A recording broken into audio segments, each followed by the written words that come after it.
केसी त्यागी जी, त्यागी sir, नहीं अभी जी आ रहे हैं, अभी त्यागी जी की बारी है। त्यागी सर, आपने ये कहा कि नीतीश को दिल्ली ले आओ, 2024 जीत जाएंगे, मोदी चले जाएंगे, लेकिन आपने जो कहा कि नीतीश एक साफ सुथरी छवि वाले नेता हैं, ना उन्हें ईडी का डर है, ना उन्हें सीबीआई का खौफ है। सर, क्या ये कहकर आप ये कहना चाहते हैं कि आपके जो विपक्ष के दूसरे साथी हैं उन्हें ये डर है और उनकी छवि साफ सुथरी नहीं है? अगर ऐसा है त्यागी सर, तो फिर कैसे आप एकजुट होकर नरेंद्र मोदी का मुकाबला करेंगे 24 में? सईद अंसारी जी, प्रेम शुक्ला जी और रागी जी के विचारों की जो वाहक पार्टी है जनसंघ और भारतीय जनता पार्टी, उनके साथ हम लोगों का, समाजवादियों का लंबा रिश्ता रहा है। सर, एक तो मैं ये स्पष्ट कर दूं कि हमारी पार्टी ने ना कोई प्रस्ताव पास किया है जी, ना हमारी पार्टी का कोई रेजोल्यूशन है कि नीतीश कुमार जी प्रधानमंत्री पद के दावेदार हैं। ये बहस आज के बाद बंद हो जानी चाहिए, नंबर एक। नंबर दो, जो मेरे मित्र प्रेम जी ने कहा है और रागी जी ने, तो मैं तो आप ही के साथ रहा हूं। प्रेम जी, आपकी उम्र कम रही होगी, मेरी थोड़ी ज्यादा है। 1967 में दीनदयाल जी थे और डॉक्टर लोहिया थे जिन्होंने गैर कांग्रेसवाद का नारा दिया था, और आपकी वैचारिक प्रतिबद्धता यह थी कि आपने सीपीआई और सीपीएम, जो आजकल जिन्हें आप अर्बन वो बोलते हैं, क्या अर्बन वर्ड है आपका, अर्बन नक्सल्स, उनके साथ सरकार बनाई आपने। कम्युनिस्ट और जनसंघ के लोग एक साथ पार्टी में थे, नंबर एक।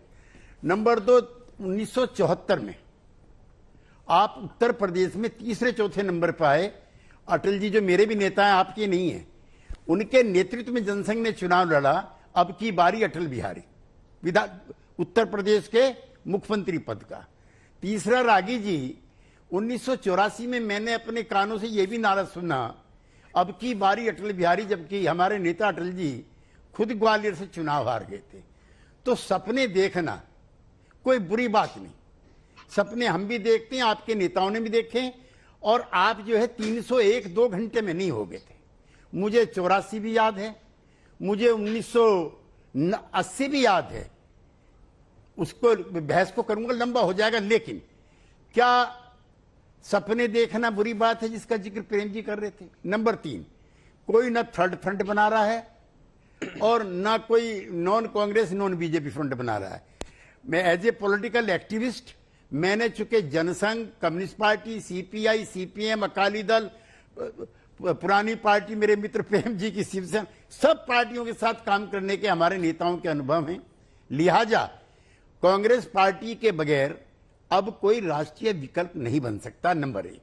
नंबर दो, ममता जी का और केसीआर जी का और केजरीवाल जी का एक प्रयास है, चूंकि अपने अपने राज्यों में ये बड़ी पार्टियां हैं, इसलिए बड़ी पार्टियां हैं, इसीलिए वो अपने राज्यों में इस तरह के नारे दे सकती हैं। मैं नीतीश कुमार जी के पास से ही आपके पास आ रहा हूं चैनल पे बैठने के लिए जी। वो आधा घंटे तक अटल बिहारी वाजपेयी जी की आज भी प्रशंसा करते रहे कि केंद्र सरकार में मंत्री होने के नाते कैसे उनको विभिन्न जिम्मेदारियां दी गई थी। और मैं आप दोनों अपने मित्रों से कहना चाहता हूं, एक पाई का इल्जाम जी, एक पाई का इल्जाम नीतीश जी पे ना कभी लगा है।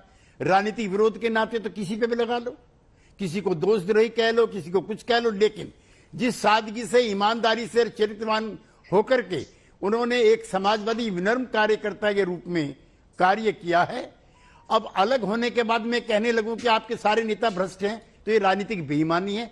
कल तक आपकी पार्टी के सब नेता, अभी 3 महीने पहले का बयान है जिसमें आपके आदरणीय मेरे भी प्रधानमंत्री हैं, उन्होंने कहा है कि डॉक्टर लोहिया, जॉर्ज फर्नांडिस और नीतीश कुमार 3 सच्चे समाजवादी हैं। तो प्रेम जी, मैं आपकी बात का यकीन करूं या मोदी जी की बात का यकीन करूं, मेरे लिए बड़ी दिक्कत पैदा हो गई है। जहां तक नीतीश कुमार जी का है, जो मैंने सईद जी कहा है वो ये है, नीतीश कुमार जी बगैर राजनीतिक छुआछूत के, बगैर पॉलिटिकल अनटचेबिलिटी के विपक्ष की एकता चाहते हैं। प्रेम जी मत बोलिए प्लीज, बोल लेने दीजिए, आप बात पूरी कीजिए केसी सर। प्रेम जी, आप तो मित्र हैं, आप तो ऐसा काम नहीं कर सकते कि बीच में।